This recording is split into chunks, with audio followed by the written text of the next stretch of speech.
The Christian Kings of the British Isles, Part 1, Alfred the Great. This is the first in a four-part series on the four key Christian kings who made nations out of their peoples. The best documented is King Alfred the Great. As an Englishman myself, he has a special place in my heart because without Alfred there would be no England. The first Anglo-Saxon king to style himself as the King of the English was Alfred the Great. He ruled from 871 to 886 AD, and he was from the House of Wessex.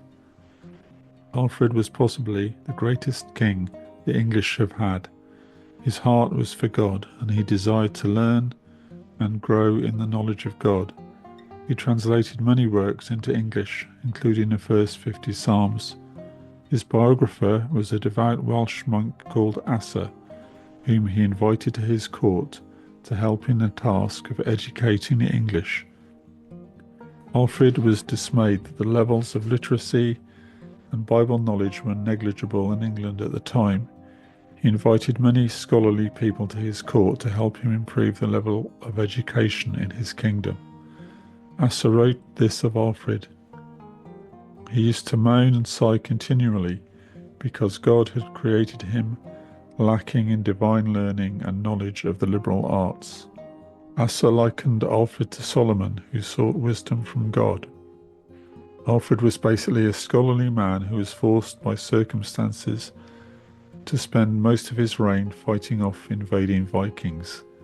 His heart was always for learning and knowledge. Asa says that as a young man, more than anything else, he had the desire for wisdom. It greatly grieved him that whereas in the 7th century religion and learning had flourished, in the 9th century the church had declined, and with it the quality of learning in England. In a preface to his translation of Pope Gregory's Pastoral Care, Alfred mourned the fact that there were very few men left south of the Humber River who could understand Latin, and not a single one south of the Thames. Alfred's first concern was to recruit men of learning to make up for the lack of learning in his kingdom of Wessex. Asa himself was one of the men Alfred recruited. This desire for greater learning for himself and his country was born out of his Christian faith. He was a layman of exceptional religious devotion. Asa tells us that he was in the invariable habit of listening daily to divine services and Mass, and of participating in certain psalms and prayers and in the daytime and night offices. As well as translating the first 50 Psalms, he translated several other religious works and drew up a law code based on biblical principles. One notable aspect of the laws of Alfred is their emphasis on the concept of compensation. Many of the crimes listed in the laws could be resolved through the payment of a fine or compensation to the victim. This concept would become a central component of English common law, which developed in the centuries after Alfred's reign, and it is a concept drawn directly from the Bible. Another outworking of Christianity in Alfred's life was his attitude towards his enemies. He was constantly plagued by Viking invaders throughout his reign. At one point his fortunes fell so low that he had to live virtually as an outlaw in his own country, hiding in the bogs and marshes of Somerset. At this time he was being pursued by the Viking warlord Guthrum. At last Alfred managed to mobilize support from loyalists in Wessex and defeated the Vikings at the Battle of Edington. He chased the fleeing Guthrum back to their stronghold in Chippenham. Surrounding the town, Alfred had the Vikings at his mercy.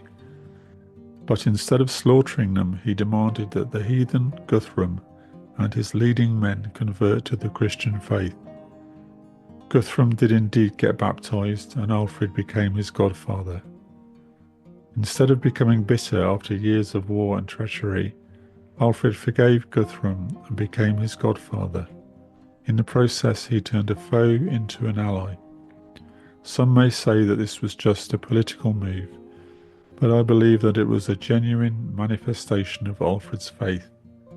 Whenever possible, he would baptize his enemies into the Christian faith, despite constant betrayals and backslidings. His heart was to help save the souls of enemies, rather than damn them to hell. That is why he is truly worthy of the title Great. After defending his kingdom from the Vikings, Alfred became the dominant ruler in England. He was the first king to style himself the king of the Anglo-Saxons. Alfred had a heart for England and the English people, and was the man who really gave them nationhood.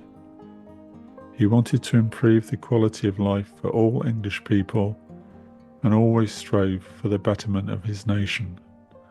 This is what he had in common with the other kings in this series. Each king was driven by a love for his people, and I believe that each king was ordained by God to make a nation out of his people. These nations are a part of God's eternal plan. They will never go away. When a person has a love for his country, that is something that will never die. It is something God puts in us, that we carry in our hearts, whether our country is doing well or badly. So thank you for listening. If you found this video interesting, you can find more information at prophecy-workshop.com.